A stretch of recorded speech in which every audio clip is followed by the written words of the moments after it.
وقال النبي صلى الله عليه وسلم ليأتين على الناس زمان لا يبقى أحد إلا أكل الربا اللهم صل على محمد وعلى آل محمد كما صليت على إبراهيم وعلى آل إبراهيم إنك حميد مجيد اللهم بارك على محمد وعلى آل محمد كما باركت على إبراهيم وعلى آل إبراهيم إنك حميد مجيد আলহামদুলিল্লাহ। প্রশংসা মহান আল্লাহর জন্য, শান্তি অবতীর্ণ হোক আল্লাহর রাসূলের উপরে। আল্লাহুম্মা সাল্লি আলাইহি আল্লাহুম্মা বারিক আলাইহি। মহান রব্বুল আলামিনের অশেষ অনুগ্রহে আমরা তার ঘরে আসার সুযোগ পেয়েছি, আলহামদুলিল্লাহ। জমিনে যত মন্দ কাজ আমাদের দ্বারা সংগঠিত হয় সেগুলো আমরা শয়তানের ধোকায় পড়ে এটা ভুল আমাদের, আর যত ভালো কাজ আমাদের দ্বারা সংগঠিত হয় সব আল্লাহর উপরে দিয়ে দিতে হয়। বলতে হয় যে আল্লাহর ইচ্ছায় আমি ভালো কাজটা করতে পারছি, খারাপটা দিয়ে দেওয়া যাবে না। আছে না অনেক সময় যে আমরা বলতেছি খারাপও তিনি করাচ্ছে, ভালো তিনি করাচ্ছে, এভাবে আমরা বলবো না। আমরা বলবো যত মন্দ কাজ করতেছি এটা আমাদের দুর্বলতা, আমরা শয়তানের ধোকায় পড়ে করতেছি। আর যত ভালো কাজ করতেছি এই ভালো কাজটার ক্রেডিটটা আল্লাহকে দিতে হবে, নিজের উপর রাখা যাবে না। একজন টাকা দান করলো মানেই সে বলবে না যে আমি যেহেতু দান করছি আমি অনেক ভালো কাজ করে ফেলছি, আমি এটা করছি সেটা করছি। বলতে হবে আল্লাহর ইচ্ছায় আমি দান করতে পারছি, মহান আল্লাহর ইচ্ছায় আমি হজটা করতে পারছি, আল্লাহ চেয়েছে তাই আমাকে মানুষের উপকার করালো। ভালো কাজ মা ইউরিদুল্লাহ বিহি খায়রান ইউফাক্কিহু ফিদ্দিন, মহান আল্লাহ যদি কল্যাণ না চান তাকে দ্বারা দিনের কাজ করান না। সে জায়গা আমরা মোটামুটি একটু নিশ্চিত হতে পারি যে আল্লাহ আমাদের প্রতি আশা করি সদয় হয়েছেন, সন্তুষ্ট, এজন্য তার ঘরে বসার সুযোগ দিয়েছেন, আলহামদুলিল্লাহ।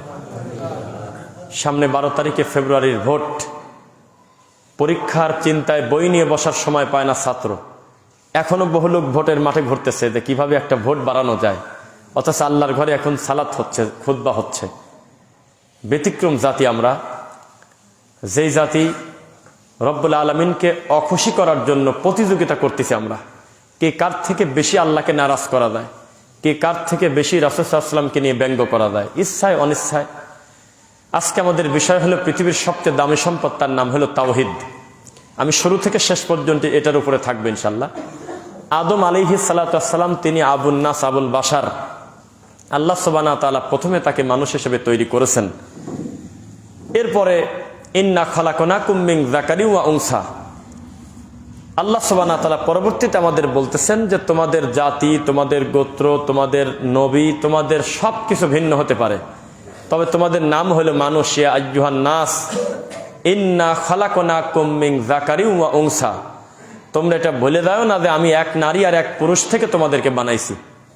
এক পুরুষ হলো আদম আলাইহিস সালাম, এক নারী হলো হাওয়া, আমাদের আম্মা জান। এই দুইজন থেকে আমরা পৃথিবীতে এসেছি। তো আদম আলাইহিস সালাম থেকে শুরু করে মুহাম্মদ সাল্লাল্লাহু আলাইহি ওয়াসাল্লাম পর্যন্ত কত নবী রাসূল স্পেসিফিক আল্লাহ দুনিয়াতে পাঠিয়েছেন তা ক্লিয়ার করে বলা উচিত না। বলতে হবে যে আল্লাহ তুমি ভালো জানো, অগণিত। এখন 1,24,000 মতান্তরে 2,24,000 একটা কথা আছে কিনা? তো মতান্তরে এতই কম বেশ হয়, মতান্তরে হবে হলো 2-100 কম বেশ, 19-20। এখন আপনি আমাদের বাড়ির পাশে একজন আছে, মিথ্যা কথা দিয়ে উদাহরণ দেওয়া লাগে না, সত্য কথা। সাইকেল মেকার, ভ্যান মেকার, উনি কাজ সম্পন্ন করার পর ওই সিটের উপরে একটা থাপ্পড় দিয়ে বলে যে ঠিক করে দিলাম, ঘন্টায় 60 মাইল না গেলেও 1.5 মাইল যাবে, এটা সে বলে। তো এইটা কিভাবে সমঝোতা থাকে বলেন? 1,24,000 মতান্তরে 2,24,000, পার্থক্য অল্প না বেশি? কত বেশি, এটা হিসাব আনা যায় না। আমরা কোনো সন্দেহে না গিয়ে বলবো অগণিত নবী রাসূল মহান আল্লাহ দিয়েছেন। কখন কোন গোত্রে কোন টাইমে কার নাম কি, একই টাইমে একাধিক নবী দিয়েছেন, এক সময় শুধু একজনই ছিল, বহু বিষয় আছে। তো অগণিত নবী রাসূল যে দুনিয়াতে এসেছিলেন, বিশ্বাস করেন তাদের শরীয়তের বহু কিছু ভিন্ন ছিল। আমাদের নবীর সময় যেটা হালাল ছিল, পূর্বের অন্য নবীর সময় সেটার পদ্ধতি ভিন্ন ছিল। আমাদের সাহারি ইফতারের সিস্টেমটা আমাদের অন্য নবীর সময় একই রকম ছিল না। এক সময় আমরা যেভাবে সিয়াম আদায় করতেছি এই পদ্ধতি এরকম ছিল না। সিয়াম ছিল, তবে তার গঠন ভিন্ন ছিল। আমাদের সালাতের ধরন তাদের সালাতের ধরন এক না। আমাদের বহু কিছু শরীয়ত ভেরি করে নেই পূর্বের নবীর সময়ের হিসাবে, কিন্তু একটা জিনিস সারা জীবন একই রকম ছিল। একটা বিধান আদম আলাইহিস সালাম যেমন ছিল আমাদের সময় একই রকম আছে, সেটা কি বলতে পারবেন কেউ? তার নাম হলো লা ইলাহা ইল্লাল্লাহ, যেটাকে বলে তাওহীদ। এটার কোনো পরিবর্তন হয়নি। আদম আলাইহিস সালাম তার মার্ডার কেসের আসামি ছেলেকে বলছিল কুলু লা ইলাহা ইল্লাল্লাহ তুফলিহুন, আমার কাছে এসে ক্ষমা পাওয়ার সুযোগ নাই, তুমি যদি ক্ষমা পেতে চাও তুমি লা ইলাহা ইল্লাল্লাহ তাওহীদের কাছে ফিরে আসো, তখন তুমি সফলকাম হবে। নূহ আলাইহিস সালাম তার বিগড়ে দেওয়া ছেলে, সন্ত্রাসী ছেলে, উগ্রবাদ ছেলে, এই খারাপ ছেলেকেও বলছিল কুলু লা ইলাহা ইল্লাল্লাহ তুফলিহুন। ইব্রাহিম আলাইহিস সালামের বাপ অন্ধকার, খারাপ, জুলুমাত, কুফরিতে নিমজ্জিত এই বাপকেও বলছিল শিরকে নিমজ্জিত যে কুলু লা ইলাহা ইল্লাল্লাহ তুফলিহুন, আপনি পড়েন লা ইলাহা ইল্লাল্লাহ, তখন আপনি সফলকাম হবেন।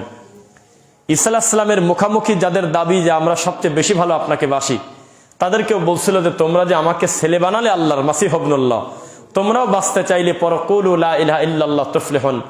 আল্লাহ ছাড়া কোনো সত্য মাবুদ নাই, শুধু মাবুদ নাই বলেন না, বলতে হবে সত্য মাবুদ নাই। যদি বলো তখন তোমরা সফলকাম হবে, তাছাড়া হবে না। মুসা আলাইহিস সালাম একই কথা বলেছিলেন ফেরাউনের মুখামুখি গিয়ে যে কুলু লা ইলাহা ইল্লাল্লাহ তুফলিহুন, পড়ো যে লা ইলাহা ইল্লাল্লাহ তুফলিহুন, তখন তুমি সফলকাম হবে। আমাদের নবী মুহাম্মদ সাল্লাল্লাহু আলাইহি ওয়াসাল্লামের কাছে এসে শরীয়ত একই রকম থাকছে, নড়াচড়া হয়নি। তিনিও তার চাচাকে বলেছিলেন আবু তালেবকে লা ইলাহা ইল্লাল্লাহ তুফলিহুন, চাচা আপনি পড়েন লা ইলাহা ইল্লাল্লাহ, তখন আপনি সফলকাম হবেন। পৃথিবীর সমস্ত ধনভাণ্ডার, সমস্ত সম্পদ যদি আমি এক পাল্লায় রাখি, আর এক পাল্লায় যদি আমি রাখি তাওহীদ তথা লা ইলাহা ইল্লাল্লাহ, আল্লাহর কসম লা ইলাহা ইল্লাল্লাহর পাল্লা ভারী হবে।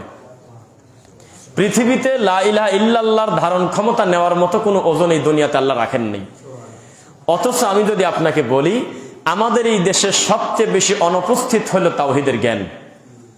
তাওহীদের মানদণ্ডে আম ব্যক্তির হিসাব বাদ দেন, সাধারণ মুসল্লির হিসাব বাদ দেন, শুধুমাত্র যারা দিন প্রচারক, যাদের মাধ্যমে জাতি সঠিক দিন পাবে বলে আশা করা যায়, তাদেরকেও যদি আপনি সিরিয়াল করেন, ইমাম, মুয়াজ্জিন, খতিব, আলেম, মুহাদ্দিস, মুফাসসির, মাওলানা, এদের মুখামুখি যদি দাঁড়ান আর ক্যামেরা নিয়ে দাঁড়ান আর বলেন যে আপনি তাওহীদ সম্পর্কে কি রাখেন জ্ঞান, এটা কত প্রকার এবং আসলে এটা দ্বারা কি বোঝানো যায়, 98টা হুজুর মিস করবে। তার মানে দুনিয়ার সবচেয়ে দামি সম্পদ যেটা, সেটা আমাদের কাছে সবচেয়ে কম দামি জিনিস। ডক্টর আব্দুল্লাহ জাহাঙ্গীর স্যার বলেছিলাম মৃত্যুর আগে বারবার যে আলু পটলের দাম আছে, তবুও তার রব সম্পর্কে জানার ব্যাপারে তার কোনো মূল্য নেই, জানার আগ্রহ নেই, বাস্তব কথা। তো এই তাওহীদের মানদণ্ডে যদি আমরা হিসাব করি, আমাদের এই উপমহাদেশে ইসলামী দল হোক, অন ইসলামিক দল হোক, দৃশ্যমান জালেম হোক আর ধর্মীয় জালেম হোক, তখন আপনি দেখবেন যে এই ব্যাপারে সবচেয়ে বেশি মিসকিন হলো তারা। তাওহীদে মিসকিন কিভাবে আপনাকে আমি বলি, নাম না বলি, আমাদের সারা বাংলাদেশে একটা জাতিসংঘের মতো একটা সমিতি আছে, তার নাম ইসলামিক ফাউন্ডেশন। আপনি আট্টসের মুরিদ, আমি চরমনার মুরিদ, আমার আরেক ভাই আরেক জায়গার মুরিদ, আমি হালে হাদিস, আরেকজন হানাফি, মালিকি, যত দ্বন্দ্ব থাক, ইসলামিক ফাউন্ডেশন মানে আলটিমেট প্যাকেজ। এটা একটা সম্মিলিত সমিতি। এর মাধ্যমে জাতির চাঁদ দেখা, জাতির ক্যালেন্ডার, জাতির সিয়ামের সময়, জাতির ফিতরার টাকা, কত কিছু যে থাকে তার হিসাব নেই। জাতির এই ধর্মীয় ব্যাপারগুলো তারা ডিল করে কিতাবের মাধ্যমে, লিখিত আকারে, হাদিসের কিতাবের মাধ্যমে, বইয়ের মাধ্যমে, বাচ্চাদের সকালবেলা পড়ানোর মাধ্যমে। তার নাম হলো ইসলামিক ফাউন্ডেশন, জানেন কিনা? তার মানে কিছুই না থাকলেও এই জিনিসটুক খালি আছে। তো এইটার অবস্থা একটু জানি আমরা, তারপরে আমরা আমাদের চিন্তা করি। এইটার অবস্থা হলো জাতিসংঘের মতো। মুসলমানকে কচু কাটা করে, ওরা ঠিক পায় না, ওরা খালি কমিটি করে, কয় যে আমরা 20 সদস্যের কমিটি গঠন করতেছি, আমরা বিষয়টা খতিয়ে দেখতেছি, খালি তাই কয়। আর কোনো খ্রিস্টানের একটা কুত্তা মরে গেলে তারা রাস্তায় নামে। তা আমাদের ইসলামিক ফাউন্ডেশন হয়েছে এইরকম, এটা হলো জাতে বেদাতে সংঘ। এখনো পর্যন্ত তারা লেখে নাওয়াইতু আন আসুমা গদা, ঘোষণা দিচ্ছে যে আমরা সময় মতো ইফতার করবো, গতবার দেশে এবারও দেশে, এরপরও মানে না, এরপরেও তারা মানে না। তো এই ইসলামিক ফাউন্ডেশন তারা কি চায় এটা জাতিকে এখনো ক্লিয়ার করে বলে নাই। তারা বলতেছে যে ওরে কবর পূজারি তুমি আসো, আমার বুকে আসো, ওরে আহলে হাদিস তুমি আমার কাছে আসো, কোনো চিন্তা নাই, আমরা সবাইকে খুশি করব। এই কথা বলেও পরোক্ষভাবে তারা কোরআন হাদিসের সবচেয়ে যারা কাছাকাছি তাদেরকে কমিটিতে নামই রাখে না। ইতিহাস টান দেন এখন এই দেশে ইতিহাস সিরিয়ালে নিয়ে আসেন। এই দেশের সবচেয়ে যোগ্য যারা আলেম তাদেরকে ইসলামিক ফাউন্ডেশন ইচ্ছা করে রাখে না, কারণ জানে যে একটা বেদাত সহ্য করতে পারে না। আর আমরা তো সেরকম মানিয়ে নিছি, এর আকার কঠিন জিনিস। এই জাতে যদি ঢুকাই, এই আহলে হাদিসদেরকে যদি দুই একটা কমিটির ঢোকাই তাহলে বাকি লোকের বিষ খাওয়া লাগবে। এরা একটা বেদাত ছাড় দেয় না, শিরক তো আমরা মেনে নিছি, কুফরি পর্যন্ত মেনে নিছি আমরা।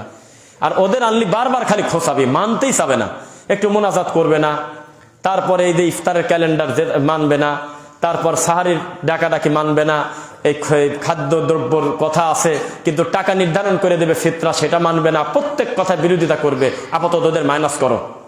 আপনার মনে পড়ে শুধুমাত্র 2টা ভোটের কারণে হুজুর মন্দিরে পর্যন্ত যায়, কিন্তু এই যে রাজশাহী যায় না।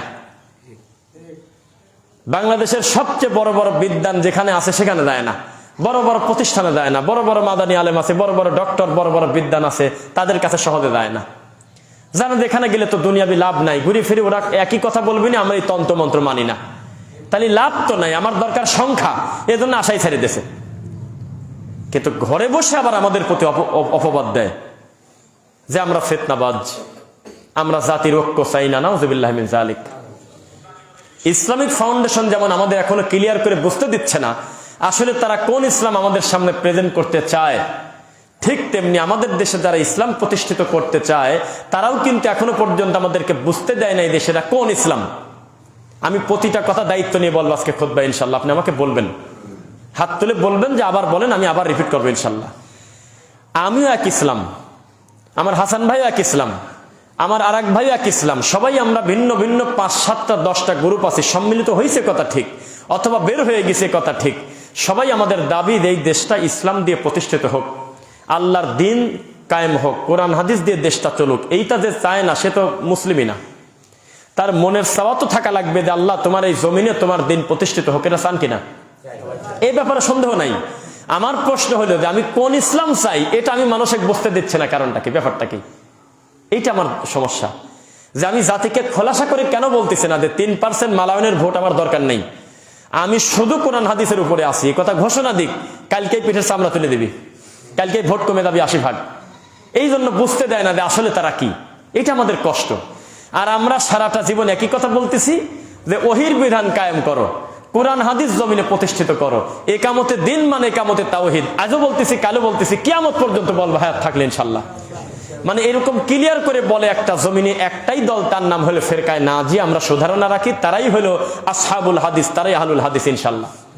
মানে যাদের কথা পরিবর্তন হয় না, একই রকম থাকে, একটা গতি থাকে। বোঝা যাচ্ছে কিনা? ইয়াউমা নাদউ কুল্লা উনাসিম বিইমামিহিম, বিচারের মাঠে প্রত্যেককে ডাকা হবে ইমাম সহকারে। তো ওরা উল্টা ব্যাখ্যা করতেছে যে লামাযহাবীরা এখানে ধরা খায় যাবে। হুজুর বলতেছে কেন? কয় যে আমরা যদি ইমাম আবু হানিফা সহ উঠবো, আমরা তো শাফিকে নিয়ে উঠবো, আমরা তো মালিকিক ডাক দিয়ে উঠে পড়বো আমরা, তো ওদের তো মাযহাবই নাই। অথচ তারা জানে না আমাদেরও মাযহাব আছে, আমাদের মাযহাব হল ইসলাম, আমাদের ইমাম আছে, আমাদের ইমাম হলো মুহাম্মদ রাসূলুল্লাহ সাল্লাল্লাহু আলাইহি ওয়াসাল্লাম। এই জন্য তাফসীর ইবনে কাসির রাহিমাহুল্লাহ বলছে ইয়াউমা নাদউ কুল্লা উনাসিম বিইমামিহিম, যখন আমি পড়তে যাই আমার বারবার খালি আহলে হাদিসদের কথা মনে পড়ে। সুবহানাল্লাহ।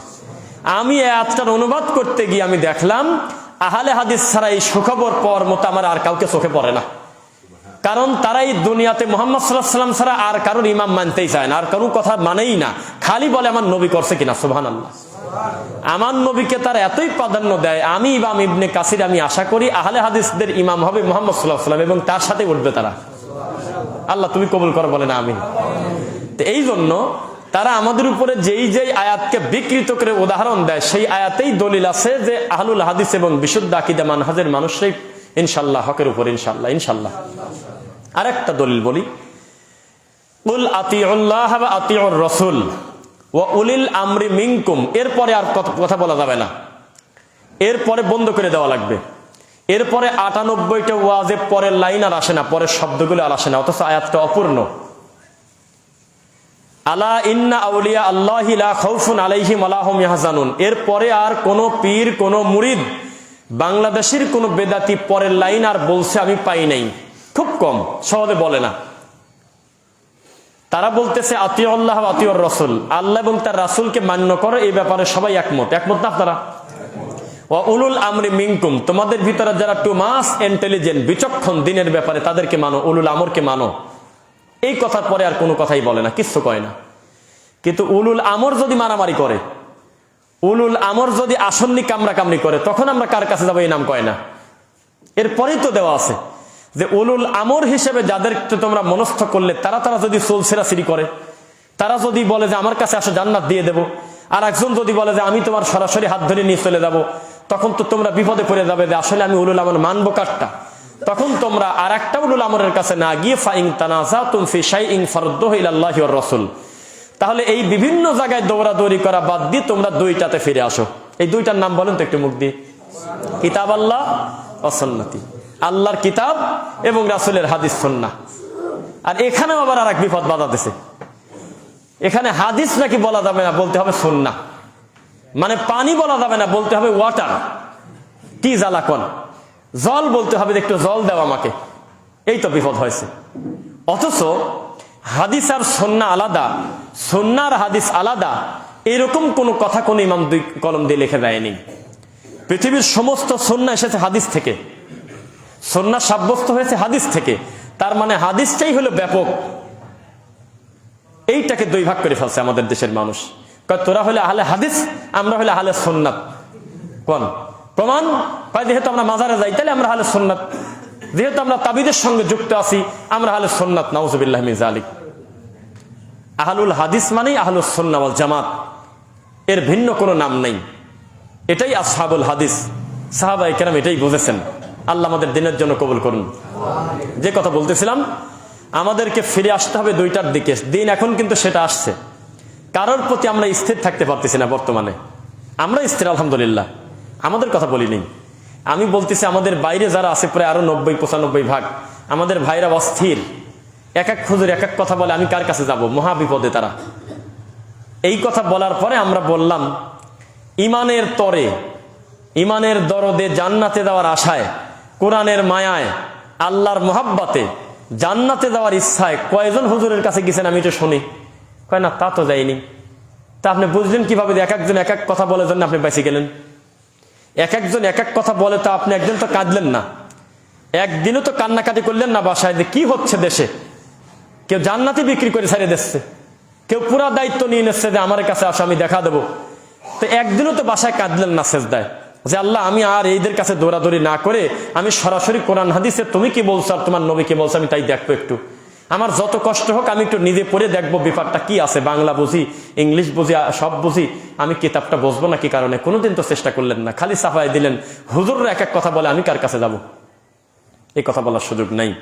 আল্লাহর তাওহীদ বোঝার ক্ষেত্রে আমাকে যেভাবে আল্লাহ সুবহানাহু ওয়া তাআলা ধরবেন, আপনাকে একই রকম ধরবেন।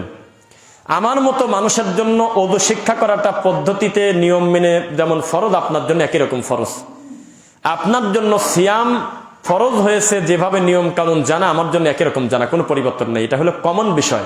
হয়তো ফতোয়া দিতে পারবেন না, ইসলামে ফিকহি বিষয়ে কথা বলতে পারবেন না, তালাকের ব্যাপারে, বিবাহের ব্যাপারে বহু স্পেসিফিক সেন্সিটিভ ব্যাপার আছে যেগুলোর ব্যাপারে হয়তো মাসালা দিতে পারবেন না, কিন্তু লা ইলাহা ইল্লাল্লাহর জ্ঞান, তাওহীদের জ্ঞান, ওযুর জ্ঞান, সালাতের জ্ঞান, সিয়ামের জ্ঞান, রুকুর জ্ঞান, সুজুদের জ্ঞান, তুহুরের জ্ঞান, স্ত্রী মিলনের নিয়ম, টয়লেটে প্রবেশের দোয়া, এই সমস্ত কমন বিষয়ে যদি আপনি বলেন যে আমি তার হুজুর না, তাহলে আপনি ডবল আসামি।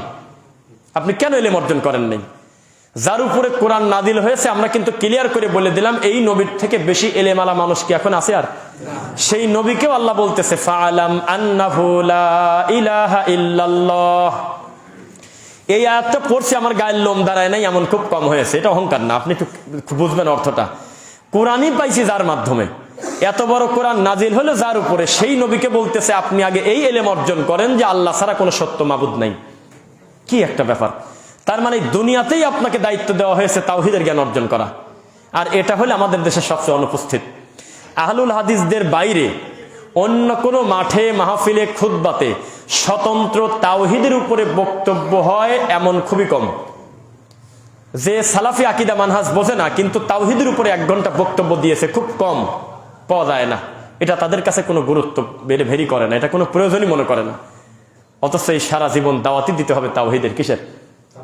ফামা ইয়াকফুর বিত-তাগুত ওয়া ইউমিন বিল্লাহ। যদি কুফরি থেকে না বাঁচেন তা তাওহীদে ঢুকবেন কিভাবে? এখনো তো শিরকে নিমজ্জিত, এখনো তো বিদাতে নিমজ্জিত, কিভাবে তাওহীদ বুঝবেন? তাহলে আমি বক্তব্যের শুরুতে এটা বোঝালাম, পৃথিবীর সবচেয়ে দামি সম্পদ হলো তাওহীদ। এখানে আরেকটু বলি, আলিফ লাম র, কিতাবুন আনজালনাহু ইলাইকা লিতুখরিজান নাসা মিনাজ যুলুমাতি ইলান নূর। কিতাবটা এই কারণে দেওয়া হয়েছে ইলাইকা আপনার উপরে, লি মানে জন্য, তুখরিজা খরাজা বের করতে, মিন মানে হতে, জুলুমাত মানে অন্ধকার, নূর মানে আলো, ইলা মানে দিকে। আমি আপনাকে এই কারণেই কিতাবটা দিছি মূলত, যাতে আপনি অন্ধকার থেকে মানুষকে আলোর দিকে ডাকেন। অন্ধকার মানে মাগরিবের পর থেকে ফজরের আগ পর্যন্ত, নাকি বলেন? না, এটা শিরক, এটা কুফর, এটা বিদআত, এটা কুসংস্কার, এটা সুদ, এটা ঘুষ, পিতামাতার অবদ্ধতা। এটা মানেই হলো পাপের নাম হলো জুলুমাত, বহু পাপ, বহু বচন। আর নূর এক বচন, হেদায়েত। নূরের বহু বচন কি বলেন কেউ? আনোয়ার। অথচ নূর এক বচন, মানে হেদায়েতের আর 2-3টা রাস্তা নাই, জান্নাতে যাওয়ার অনেক রাস্তা নাই, কয়েক 126টা আছে, আল্লাহ মাফ করুন। আর শর্টকাট তরিকা হলো চিশতিয়া সাবেরিয়া।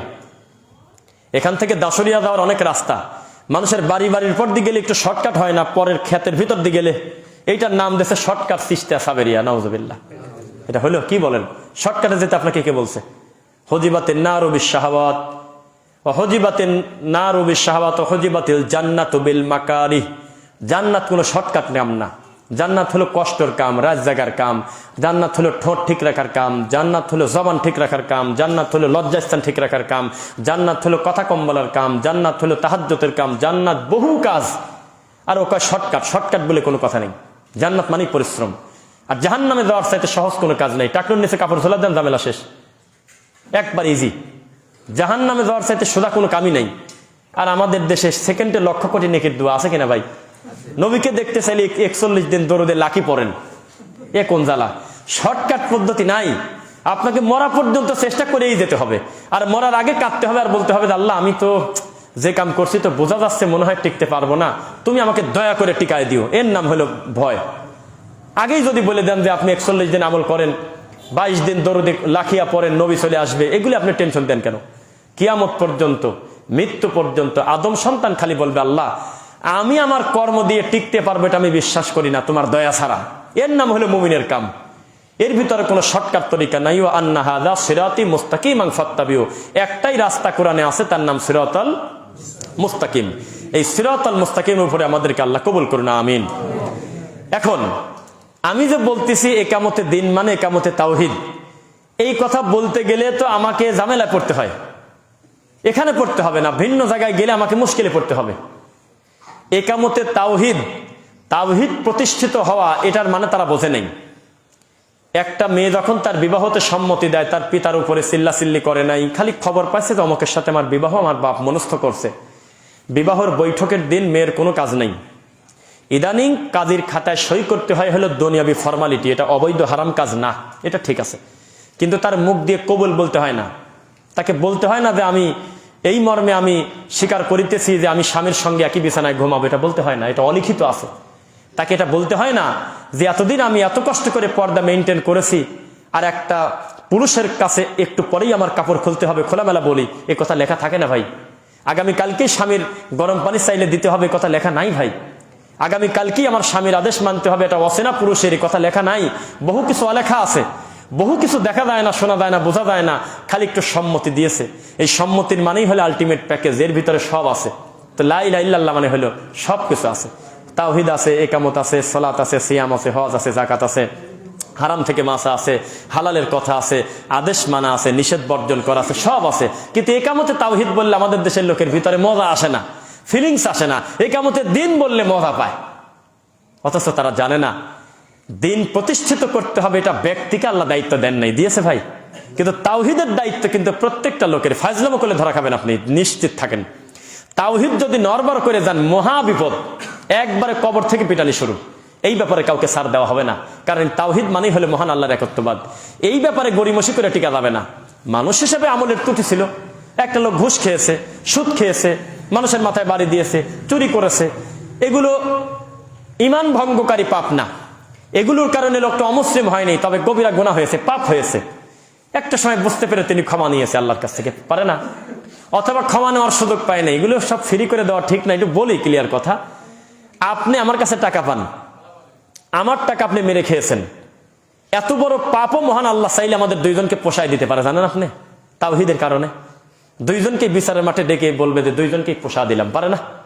কিন্তু তাওহীদে যদি হাত দিয়ে ফেলেন একবার, শিরক যদি করেন, এই ব্যাপার যদি কোনো গড়িমসি করেন, তাহলে আগেই বাতিল, সিরিয়ালেই নাই, বাউন্ডারির বাইরে, একবারে বাতিল, কোনো কথাই নাই। বান্দার হক কিন্তু খুব বড় ধরনের পাপ, ওয়াল্লাহি আল্লাহর কসম। তবুও কেউ কোনো সালাফরা এই ব্যাপারে একমত হয় নাই যে এই গুনাহ আল্লাহ ক্ষমা করবেন, এই কথা বলে নেই। বরং তারা বলেছে তাওহীদের কারণে মহান আল্লাহ দুইজনকেই পোষায় দিতে পারেন, মহান আল্লাহর কাছে সুপ্রিম পাওয়ার, তিনি যা ইচ্ছা করতে পারেন। কিন্তু এইরকম কোন হাদিস এখন পর্যন্ত পাইনি। কেউ পাইলে হাত তোলেন যে ঠিক আছে তুমি তাওহীদ বোঝো নাই, অসুবিধা নাই, অন্যান্য আমলের কারণে তোমাকে টিকায় দেওয়া হবে। আমি পাইনি, আপনি পেলে বলেন যে তুমি শিরক করছো, হয়তো বোঝো নাই, পরে ঠিক করে দেওয়া হবে। না, একত্ববাদের ব্যাপারে কোনো ছাড় নেই, কেননা এই দাওয়াতিতে এইটা আপনি এটাই করেন নাই, এটা হবে? আল্লাহ তাআলা আমাদের মানে মাংস কিনতে দেশে মশলা সহ সমস্ত মশলা নিয়ে গেছেন, মাংস নেন নেই। জ্বালা কাকে বলে? বাড়িতে মেহমান, আসল যেই জিনিসটাকে বেস করে মশলাগুলো নিবেন সেটা নাই। তা আমল কিসের আমল? আমলই তো নাই। আমল মানে নাই। কথাগুলো নেগেটিভ লাগতেছে না, আমি একটু ব্যাখ্যা দিয়ে দিই। লা ইলাহা ইল্লাল্লাহ নেগেটিভ না পজিটিভ? লা ইলাহা নেগেটিভ, প্রথমে নাই। লা ইলাহা মানে কি? এটা তো নেগেটিভ কথা, কিছুই নাই, এটা তো নেগেটিভ দিয়ে শুরু হচ্ছে। যেসব ঠান্ডা হুজুররা, যেসব নরম কিছু দিনই ভাই আমাদের কথা হজম করতে পারেন না, এত কড়া কথা বলে কেন?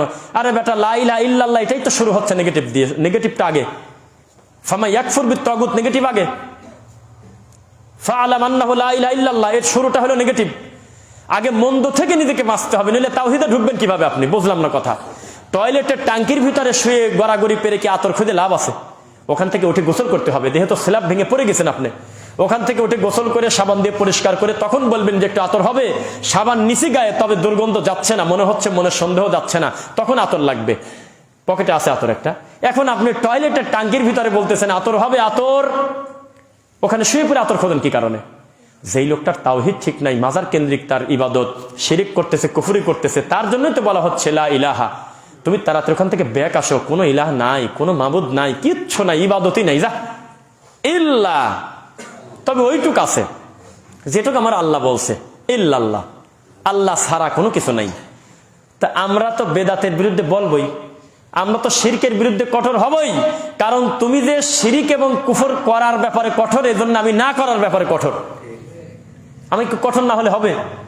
আমি তো বলছি যে একটা খারাপ লোক, ওই কে জানি, একটা কৌতুক, আল্লাহ ক্ষমা করুন, উনি বলছিল যে আমি যদি ক্ষমতা পাই, মজা করে বলছিল মানুষের কথা, আমি কোনো কিছু যদি বেচার না পাই, কোনো কিছু যদি মারি খেতে না পারি, আমি পরিষদে বেঁচে খাবো। তা আমরা যারা শক্তভাবে বেদাতকে বেদাত বলি, শিরিককে শিরিক বলি, তাওহীদকে তাওহীদ বলি, আমরা হাতে গোনা কয়েকজনও যদি ভাই নরম হয়ে দেয়, তাহলে তো বেদাতি যা আছে ধর্মে এমনি বেঁচে খাইছে, ওটুকু শেষ। এই ব্যাপারে ছাড় দিয়েন না।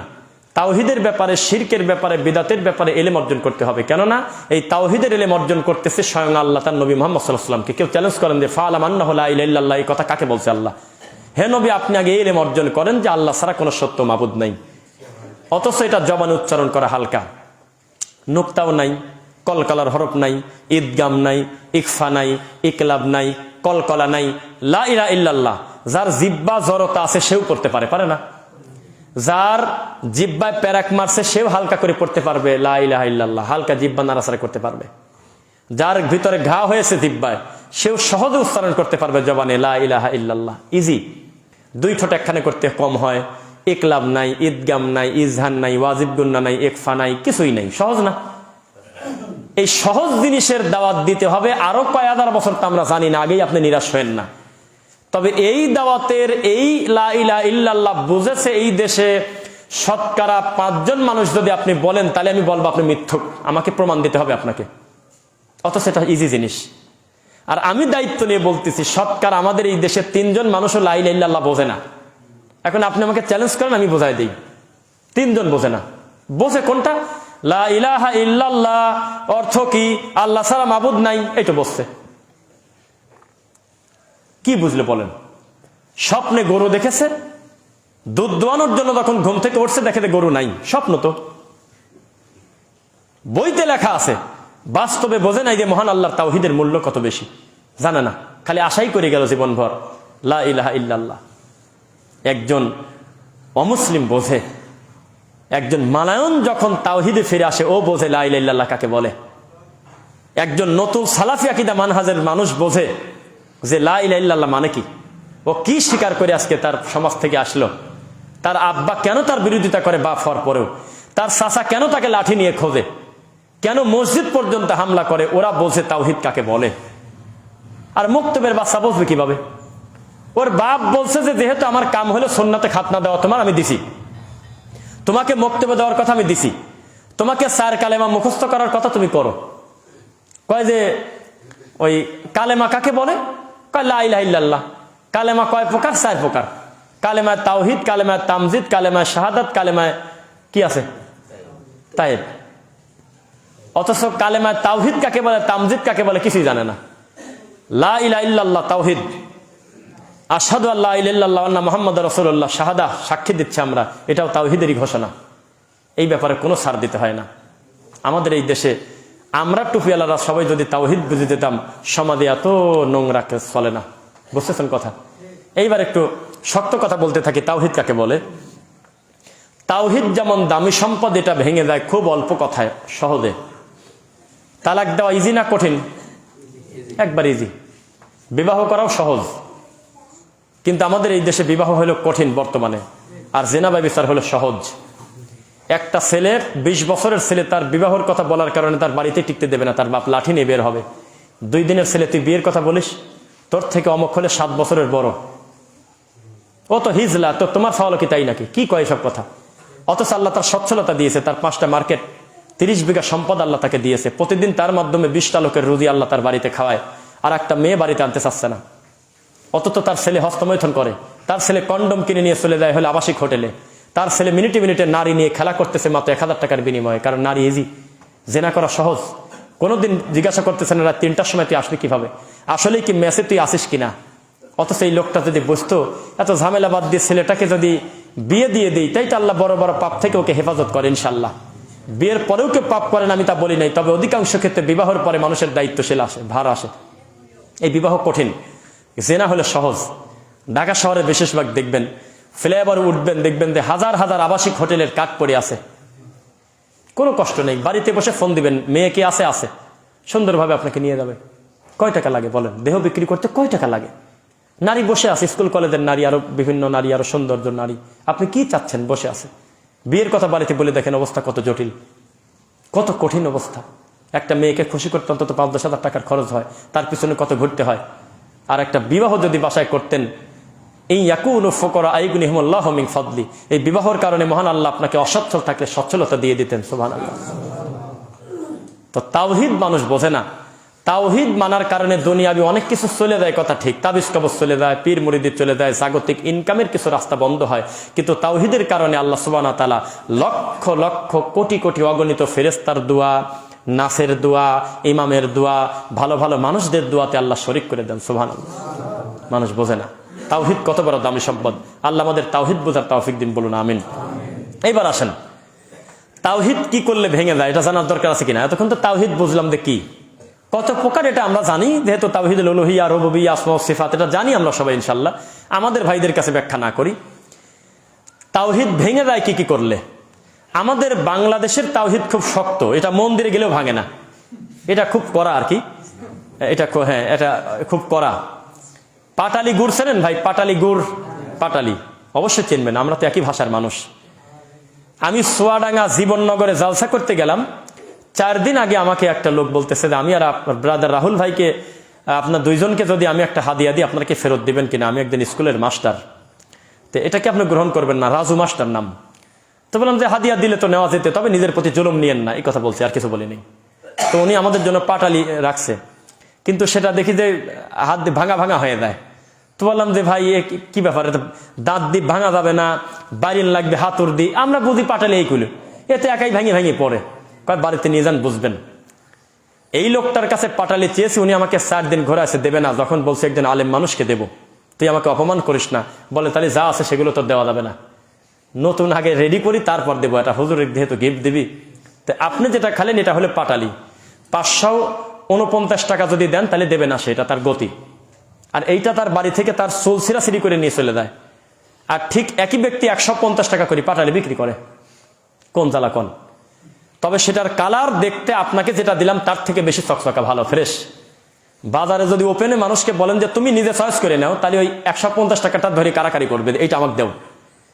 এমন একটা অসভ্য জাতি আমরা, ইচ্ছা করে চাই যে মন্দ আমি নেব কেন। যেই জিলাপিতে লাল রং দেয় না, লাল রং মানে বুঝছেন ক্যান্সারের জিনিস, কিন্তু খুব খারাপ নিকৃষ্ট জিনিস। লাল যেটা চকচকা করে না সেটা মানুষ সহজে ধরে না। পাশেই সাদাটা পড়ে আছে, দোকানদার বলতেছে ওইটা দেখবেন, তাকায় দেখেন ওটা ফুরবে না, আর এই লালটা তাড়াতাড়ি নিয়ে চলে যাবে। জাতি বিষ খেতে চায়, আমি কি করব? অবশ্যই সে পাপী এটা, তবে বলতেছে যে হ্যাঁ ওরা বিষ খেতে চায়, আমরা বিষ খেতে চাই। আরে একটু খেলে অসুবিধা কি? আল্লাহ শুকরিয়া আদায় করেন মিয়া। যেসব আজে বাজে খাবার আমরা খাই, আল্লাহ নিজে যদি আমাদেরকে ভালো না বাসতেন তাহলে এই জিনিস খায় মানুষের সুস্থ থাকা যায় না ভাই, হাসপাতালে বেরিয়ে থাকা লাগতো সবসময়। আল্লাহ বাঁচাইছে তাই। রাস্তাঘাটের কি পরিমাণ ফ্রাই খাবার আমরা খাই। আমি একটা এতে দেখলাম, কেউ যদি একটা সিঙ্গারা এই ডুবা তেলে, এই চলন্ত এই সমস্ত তেলে খায়, তাহলে 46 মিনিট হাঁটার পরে এটা ঋণ শোধ হবে। সায়েন্টিফিক ব্যাখ্যা। কত অখাদ্য আমরা খাচ্ছি, তবু আমার আল্লাহ আমাকে মহা বড় বিপদে ফেলতেছে না। আল্লাহ দয়া করে বাঁচা রাখছে, তাই যা খাই এই আর মানুষের কাছে বলা যায় না। কয় যে গরিব মানুষ কাঁদে, আর কয় যে আমি গরিব মানুষ, আমি একটু আপেল কমলা পাইনি। কত শাখা পেয়ারা খা, অসুবিধা কি? আল্লাহ তোমার ঘরের কাছে, তোমার বাড়ির পাশে শাকসবজিতে যে দিয়ে রাখছে, তুমি একটু দেখো। আমি গরিব মানুষ, 1 লিটার দুধ কিনে খেতে পারি না, সজনে পাতা খাও, অসুবিধা কি আছে? খাতে তিতা লাগে লাগুক, দুধের থেকে বেশি ক্যালসিয়াম, খায় দেখো কি অবস্থা। তোমার হাতের নাগালে তোমার আল্লাহ এত সুন্দর সুন্দর মানসম্মত রুজি তোমাকে দিয়েছে, তুমি দৌড়ে চলে যাচ্ছ যে আমার নবী মিষ্টি খাতে আমি খাবো। আরে বেটা, মুহাম্মদ সাল্লাল্লাহু আলাইহি ওয়াসাল্লাম মিষ্টি খেয়ে দিন রাত তিনি তাওহীদের দাওয়াত দিয়েছে, ঘেমে অস্থির হয়েছে, 18 ঘন্টা দাওয়াতি কাজ করে বাড়িতে আসছে, আর ও মিষ্টি খায় সিধি শুয়ে পড়ে।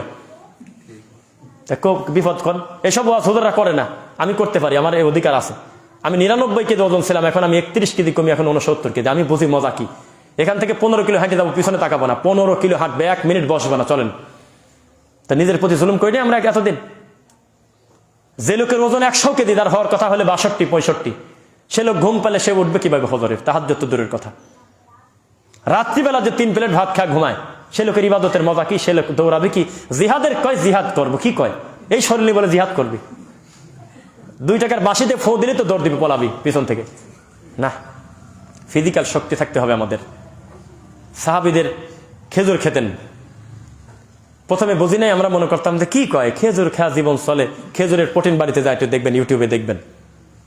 চ্যাটজিপিটি হাফিজাহুল্লাহকে একটু বলেন, গুগল শরীফে ঢুকেন যে খেজুর কি, আমার নবী এত এনার্জি কোথায় পেতেন? সাহাবায়ে কেরাম খেজুরকে মহব্বত করতেন, আরো দুধ খেতেন, আরো এই সমস্ত উচ্চ প্রোটিন খেতেন, এগুলোর ব্যাপারটা কি? আপনি তো মনে করতেছেন যে হুজুর আছে ভাত দাও নাই, সকালে ভাত খায় নাই, আপনি এখনো ভাত খান নাই, খালি ভাতের কথা কয়। আল্লাহ যে ভাত দেশে সেটা তো খায় না, ওই সাদা তো কবে দেশে? দেশে হলো একটা ফাইবার ছিল উপরে, সেটা কাটি দেশে নাই। কে কার কথা বলবেন? আমি তো ডাক্তারি শুরু করলে তো আমাদের দিনী ভাইদের থেকে অনেক টাকা রোজগার করা যাবে, কিন্তু এটা দরকার নেই। অর্গানিক ফুডের ব্যবসা শুরু করছি আমরা। আমরা ধোকা দিয়ে মানুষকে দৌড়াদৌড়ি করাবো না, তাকে চয়েস দিয়ে দেবো যে তোমাকে আল্লাহ সুযোগ দিয়েছে, তুমি ভালোটা খাও। ফালিয়াকুন খাইরান আও লিয়াসমুত। দিনের ব্যাপারে বলতেছে তুমি চুপ থাকো। আমার বাসা থেকে বলতেছে একেবারেই চুপ, জি কথাই বলা যাবে না, হাদিসে তাই লেখা।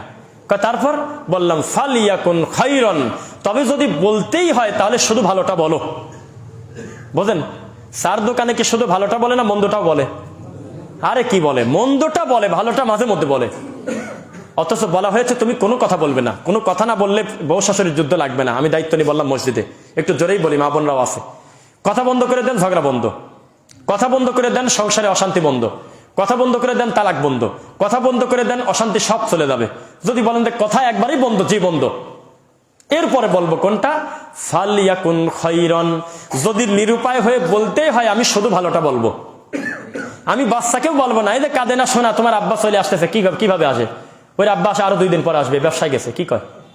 মিথ্যা কথা বলা যাবে না, কিছুই বলার দরকার নেই, চুপ থাকেন, ভালোটা বলবেন, নইলে কথাই বলবেন না। ইবাদতে মানে ইবাদত মানে নাই, ইবাদত মানে কিছুই করা যাবে না ইল্লা, তবে করা যাবে কতটুকুন, যেতটুকুন আমার নবী করতে বলছে, এর বাইরে করা যাবে না। ইবাদত মানে কিন্তু নাই, বোঝা যাচ্ছে কিনা মনে হয়? খাদ্য মানে খাও, ওইটুক বাদ দাও যেটুক হারাম। আর ইবাদত মানে করারই দরকার নেই, থাক, সব বাদ, অতটুকুন করো যেতটুকুন রাসূল থেকে প্রমাণ পাও, এর বাইরে করো না। কারণ ইবাদত যা হয় আর হয়েছে তার হিসাব নাই আর। ওরে বাপরে বাপ, বাংলাদেশে যত ইবাদত হয়, যত আমল হয়, এত আমল সৌদি আরবের লোকের কাছে নাই। সবে মিরাজের মতো এত বড় একটা গুরুত্বপূর্ণ রাত গেল, আমাদের এলাকায় হলো মিরাজের চাঁদের হলো, চাল তুললো, জিলাপি নিয়ে কত কিছু কাহিনী হলো, 3 দিন ধরে মিলাদ হলো, আর কত টাকা পয়সা তোলা হলো মসজিদে, জিলাপি দিয়ে, বাতাসা দিয়ে, আপনার খাবার দিয়ে, খিচুড়ি দিয়ে একেবারে করে ফেললো। সৌদির লোক জানেই না এত বড় আমল ঘটে গেল। সবে বরাতের মতো এত বড় গুরুত্বপূর্ণ রাত, যেই রাতে ভ্যান আলা আশা করে বসে আছে যে সামনের বছর একটা অটো হবেই, এর পরের বছর আমি মাইকে ঢুকে দেবো। এত কান্নাকাটি করে, সৌদির লোক জানেই না, ঠিকই পায় না, ঘুম পারতেছে। প্রবাসীরা প্রথম গিয়ে গালি দেয়। 3 বছর গিয়ে টয়লেট পরিষ্কার করতে গিয়ে আল্লাহর তাওহীদ নিয়ে বাড়িতে চলে আসে, আলহামদুলিল্লাহ। তখন তারা বোঝে না রে, ব্যাপারটা তো আলাদা। যাদের কান্নার হাসি বাদ দিলে সবই আরবি, তারা বোঝে না কোরআন। নামাজের মধ্যে হাউমাউ করে কাঁদে, পরের রাত পড়তে পারেন আব্দুর রহমান সুদাইস, সেই লোক জীবনে মিলাদের ঘোষণা দেয় না। সেই লোক কোনোদিন পীর মুরিদ দাবি করে না নিজেকে। আর আমার দেশে এত ফাজলামো করে, তখন উনি সত্য কথাটা জাতিকে বলে। বলার পর বলে যে গেছে টয়লেট পরিষ্কার করতে, নিয়ে আসে জোরে আমিন বলে না। হায় রে হুজুর, তোমাকে আমরা বসাইছি ইচ্ছায় অনিচ্ছায় বিরাট বড় মসজিদে, বিশাল বড় মসজিদে। আল্লাহ হেদায়েত দিক, বলুন আমিন। এই দেশের আলেম ওলামা সুদ মেনে নিয়েছে, ঘুষ মেনে নিয়েছে, জেনা ব্যভিচার মেনে নিয়েছে, সব মেনে নিয়েছে, আমিন মানতে পারে নাই, বুকে হাত বাঁধে মানতে পারে নাই। আমরা পরোক্ষভাবে বলে দিয়েছি সুদ খেলে অসুবিধা কি আছে, এর থেকে বড় পাপ আমিন বলা, নাউজুবিল্লাহ মিন যালিক। এই ঈশ্বরদের মাটিতে এই হানাফিরা যে কোনো একটা বিপদে পড়লে যার নাম নিয়ে বাঁচতে চায়, তার নাম হলো দেলোয়ার হোসেন সাইদি রহিমাহুল্লাহ, আব্দুল্লাহ জাহাঙ্গীর রহিমাহুল্লাহ, শাইখ আহমদুল্লাহ হাফিজাহুল্লাহ, এরকম কয়েকজনের নাম নেয়। তা আমি বললাম যে এই ঈশ্বরদের মাটিতে ডক্টর আব্দুল্লাহ জাহাঙ্গীর স্যার বলছিল, কোন মসজিদ আমার মনে নাই, তবে এখানে পিছনে লেখা ছিল ঈশ্বরদী। তো তিনি বলেছিলেন যে ওই কি বলে, শুরুতে কি জানো বললাম, একটু ভুলেই গেলাম। তিনি বলেছিলেন, হ্যাঁ, উনি বলছিলেন যে ঠিক আছে আমাদের এই ঈশ্বরদী, আমাদের এই মসজিদে কেউ আমিন বলে না, না বলাটা প্রতিষ্ঠিত। উনি বলছে আমি মেনে নিলাম। কেউ বললে একটু ডিস্টার্ব হয়, কানে কানে শব্দটা আসে, এটাও আমি মানলাম। তো উনি বলতেছে আমার প্রশ্ন, আল্লাহর বান্দা আল্লাহকে সেজদা দেওয়ার জন্য হাত বাঁধছে, সূরা ফাতিহা পড়লো, এত কিছু করার ভিতরে একটা কর্ম আমার ভালো লাগে নাই, অথবা এই কর্মটা আমাকে একটু ডিস্টার্ব করলো, তো এই পাপটা কি সুদের থেকে বড় পাপ কিনা? তখন এই বেদাতের আর একটা কথা বলেনি। তখন ওনাকে ধরতে পারলো না, উনি মারা যাওয়ার আগে অবশ্যই বড় পাপ বললো না, কেন কিছুই কয় না। উনি বললো আমিন বললে একটু ডিস্টার্ব হয়, যেহেতু আমরা কেউ বলি না, ওনারা 2-1 বলে, তো এটা কি পরিমাণ পাপ, এটা কি জেনা করার থেকে বড় পাপ কিনা, এটা কি সুদ খাওয়ার থেকে বড় পাপ কিনা? তখন কিছুই কয় না। যদি তা না হয় তাহলে এটা মানি নেন, আল্লাহর কাবা ঘর মানি নিয়েছে, আপনি মানতে অসুবিধা কি? কর। এত সুন্দর জবাব দিল। আরে পাগল জাতি এখনো তার নাম নিয়ে ব্যবসা করে খায়। এগুলো সব ধোঁকাবাজ। কেউ যদি দাবি করে আমি জামাত ইসলাম করি, সেই লোক যদি শিরক এবং বিদাতের সঙ্গে লিপ্ত থাকে, যদি না থাকেই তো সেই লোকটাকে আমি সালাফি দাওয়াত দেওয়া বাদ দিয়ে, কোরআন হাদিস বের করা ছাড়াও, শুধু সাইদি রাহিমাহুল্লাহর মুখের জবান দিয়ে তাকে আমি দাফন করে দিতে পারি। যেখানে যা বেশি বিপদে পড়ি সেখানে যা ওনার নাম নেই, দেখছেন বক্তব্যে ওনার নাম দিয়ে সালা দিয়ে এখন খা। সবে বরাতের বেদাতে আমরা কই নাকি, উনিও কয়ে গেছে মরার আগে, 30 বছর আগে তাবিজ ছিঁড়ে ফেলতে বলছে, এখন কর, কিছুই কয় না, চুপ করে বসে থাকে, কিছু করার নেই, ওনারও সারা বন্ধ। নামাজের পরে মোনাজাত করা নিষেধ করছি কি আমরা একা? না, আমাদেরও আগে 25 বছর 30 বছর আগে সাইদি সাহেব নিজে বলে গেছে দিনের বেলার মহিলা প্যান্ডেলের ওয়াজে, দেখো তো পাও কিনা, কিচ্ছু কয় না, তখন জমান বন্ধ। আমি বললাম হায় রে কানা মুফতি, তুমি তার নাম নিয়ে তুমি দল করো আর বলো আমি তাকে ভালোবাসি, তুমি হলেও ধোঁকাবাজ, তুমি মুনাফেক, তুমি মিথ্যাবাদী, তুমি শয়তানি করতেছো। তুমি যদি সত্যি তাকে ভালোবাসতে, জীবনে একটাবার হলেও সালাতুর রাসূল বইটা খুলে একটু দেখতে। যেহেতু জীবিত যত আলেম আছে, এই আলেমগুলো এমন কোন মজলিস কায়েম করতে পারছে আমি জানি না, সাইদি সাহেবের থেকে বেশিটা পারি জানি না আমি। এত বড় সম্মান আল্লাহ তাকে দিয়েছিলেন। সেই মানুষটা খোলা মাঠে চিৎকার দিয়ে বলেছিলেন, নামাজ উম্মতেরা নামাজ, নামাজ আমাদের অনেকের শুদ্ধ হয় না, নামাজ যদি শুদ্ধ করতে চান তাহলে সালাতুর রাসূল বইটা আপনারা পড়বেন। কোন দিন তার অনুসারী একটা হুজুর কোনোদিন মাঠে দেওয়া বলল না, ভাই বইটা একটু দেখবেন তো, বইতে কি লেখা আছে। মিলাদ চলতেছে, চলতেইছে, ওরে কৃষ্ণ তুমি আসো আমার বুকে আসো, ওরে রাম তুমি আমার বুকে আসো, একটা ভোটও যাতে ছুটে না যায়। ভাইরে, যেই আশায় তুই ধর্ম বিক্রি করে শয়তানি করলি রে, বিশ্বাস করো আমার জানা মতে ওই 3% ভোট আসলে পাবেও না, ওই মালায়ন দিবি না, নে এত বউ দিবে ও, যা অন্য জায়গায় দিবি না, তাও এই হুজুরে দিবি না, ওটা জানে। তবু তাদেরকে খুশি করার জন্য খ্রিস্টানের মুখামুখি দেওয়া বলতেছে নিশ্চিত থাকেন শরীয়তে হাত দেব না, যা আছে তাই। তো তাহলে এতদিন ভঙ্গি করার দরকারটা কি? এতদিন এত অভিনয় করার দরকারটা কি? আমাদেরকে মুনাফিক বলে গালি দিলা যে আমরা কোরআনের শাসন চাই না, তো তুমি নিজেও তো বললে, ঘোষণা দিয়ে দিলে চিন্তা করবেন না ইসলামী শরীয়ত এগুলি কিছু না, ওগুলি আমরা দরকার নেই, যা আছে তাই থাকবে। কোন জ্বালা বলেন? সাবধান। যেই দলের যেই মানহাজের বড় হুজুরের নাম হলো ওই যে কুষ্টিয়ার মৌলবী, সেই ইসলামে কুত্তায় মুখ দেয় নাই। তাদের দলের একটা লোক বলতেছে আমি অমুকের সন্তান হিসেবে, উনি সে বড় আলেম, অমুকের সন্তান হিসেবে আমি বলতেছি আমার আব্বা যেই দল রেখে গেছে সেই দলের লোক এই ছেলে না, এ মনোনয়ন পর সে ছেলে না। জেলে গিয়ে আমাকে প্রচুর পরিমাণে মারল, প্রেশার দিল, আমার প্রতি জুলুম করলে আমি মানিয়ে নিলাম যে 2-3 বছর আমাকে জেলে নিয়ে খুব কষ্ট দিয়েছে, এই কারণে কি আমি রেশমিকা মান্দারার নাম নেব? এটা কোন হিসাব? আমাকে প্রচুর পরিমাণে কষ্ট দিয়েছে জেলে গিয়ে, সেই কারণে কি মাঠে ময়দানে বলবো যে আমাকে ভোট দিলে 18 কোটি নামাজের নেকি পাওয়া যায়? এটা আমার বলার কাজ? এটার সাথে ওই জেলের মারের সম্পর্ক আছে? আমাকে প্রচুর পরিমাণে জেলে মারছে, সেজন্য কি আমি মাঠে ময়দানে এসে বলবো একটা লোকের নাম বিকৃত করে কুকুর বলবো? এটা আমার কাজ? এটা কোন মাওলানার কাম? এই জন্য আমরা তাদেরকে ডুবাবো না। মহান আল্লাহ ইজ্জতের মালিক, তিনি তার তাওহীদকে হেফাজত করবেন, তিনি তার দিনকে হেফাজত করবেন। কোন ব্যক্তির কাছে শরীয়ত জিম্মি না ইনশাআল্লাহ। তিনি ভালো জানেন এই জমিনে কাদের মাধ্যমে আল্লাহর তাওহীদের কাজ হচ্ছে। আপনারা ফল পান না? হ্যাঁ মুসলমান, আপনি নারায়ে তাকবীর দিয়ে রাস্তা অবরোধ করে গাছ কেটে দৌড়াদৌড়ি করে কতদিন পরে 54 বছরে কি করলেন, আর আমরা হাতে গোনা কয়েক বছর দাওয়াতি কাজ করে কি হলে আপনি বোঝেন না? একটা লোক শিরক থেকে বাঁচলো, এটা আপনার কামই মনে হয় না নাকি? একটা লোক আগে মাজারে যা সেজদা দিত, এখন আর আমাদের বক্তব্য শুনে দেয় না, এটা কোনো কাম না? না, এটা পছন্দই হলো না, এটা কোনো কামই না। একটা লোক সরাসরি আগে শিরকে লিপ্ত ছিল, এখন সে আহলুল হাদিসদের দাওয়াতি কাজের কারণে শত শত যুবক দিনে ফিরে আসলো, এটা কোনো কামই না নাকি? কাম হলো তোমাকে সিল মারা, এটা কোনো কামই না।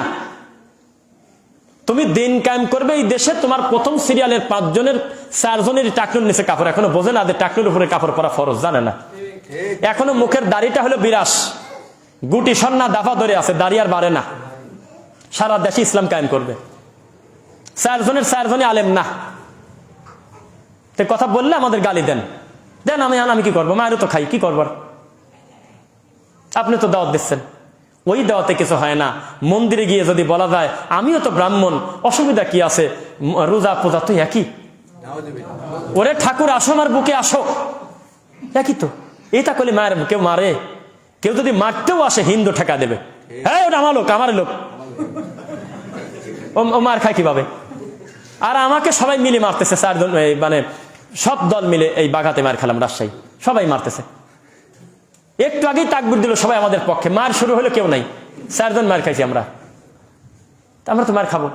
কারণ ওখানে তারা দেখে যে আমাদের দল ভিন্ন, পীর ভিন্ন, আমাদের দরগা ভিন্ন, খানকা ভিন্ন, মাযহাব ভিন্ন, কিন্তু আহলে হাদিসদের মারার ক্ষেত্রে আমরা সবাই এক।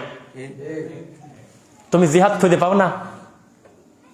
ডক্টর আসাদুল্লাহ গালিব স্যার বলছে আজকের এই দিনে নিজেকে আহলে হাদিস বলে প্রকাশ্যে ঘোষণা দেওয়াটাই জিহাদ। দাও ঘোষণা দাও, দেখি ভোট থাকে কিভাবে বলো।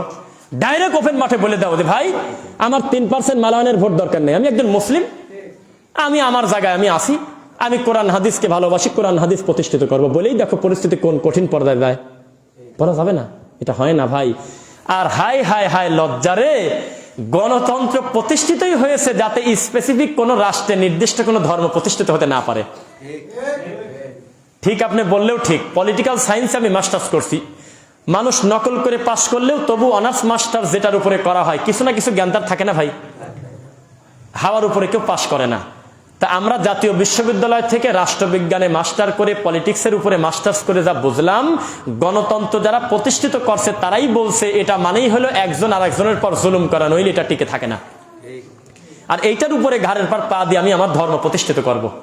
আমার সাথে দ্বিমত হতে পারেন, তবে আমি আপনাকে বলি গণতন্ত্র মানেই হলো কোনো একটা নির্দিষ্ট রাষ্ট্রে যাতে স্পেসিফিক কোনো দিন কায়েম হতে না পারে, হিন্দু ধর্মও যাতে প্রতিষ্ঠিত হতে না পারে, ইসলামও যাতে প্রতিষ্ঠিত হতে না পারে, সবাইকে নাস্তিক বানানোর মিশন। আপনি কাউকে বুঝতে দিচ্ছেন না যে আপনি আসলে কি, এটা কি ভালো লক্ষণ? এটা তো লালনের কাম, যে লালন কি যাতে সংসারে তোমরা বুঝলে না, কও কি বিপদ?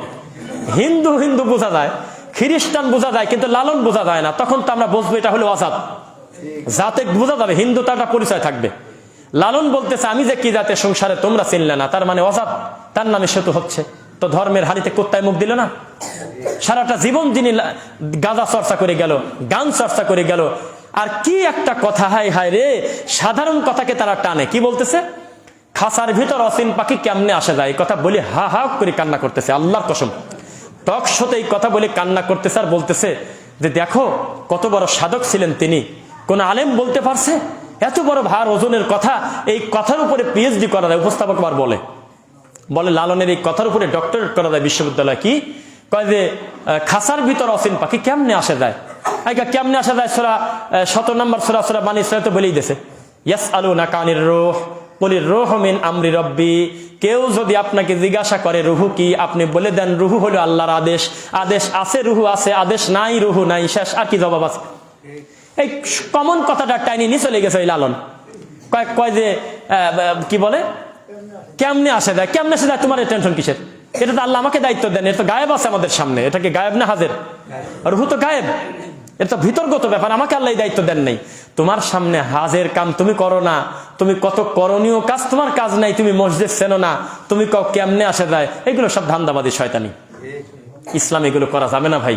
ওই পীর ফকিরদের মতো যে গল্প মেলে না, সেই গল্প হলো কয় যে বাবা এটা কারামতুল আউলিয়ায়ে হক, এটা ওলিদের কারামত, এই কথা বলে চালা দিচ্ছে, মারফত বলে চালা দেয়, যেটা মিলে টেলে না। নাউজুবিল্লাহ। ইসলাম হলো মীমাংসিত জিনিসের নাম, অমীমাংসিত না। ইসলামের পিছনে আপনি লাগবেন কেন? ইহুদি খ্রিস্টানরা বসে আছে সারা জীবন গবেষণা করে শেষ পর্যন্ত বলে যে আসলে কথা ঠিকই বলছে, কুল পাচ্ছে না তারা। আপনি কাকে কি বলতেছেন? এগুলো সঠিক পথে ফিরে আসেন, জাতিকে ফাঁকি দেন না, ইনশাল্লাহ কাজ হচ্ছে। কিন্তু আপনি দেখেন না, আমি তো দেখতেছি আল্লাহ আমাদের মাধ্যমে তাওহীদের দাওয়াত আল্লাহ সবচেয়ে বেশি নিচ্ছেন, আলহামদুলিল্লাহ। আর আপনার মাধ্যমে ফিতনা ছাড়া সমাজে কিছুই হচ্ছে না। আব্দুল্লাহ জাহাঙ্গীর স্যার বললেন যে আমি এখানে বসে আছি কোন টাইমে? কয় মাগরিবের পরে।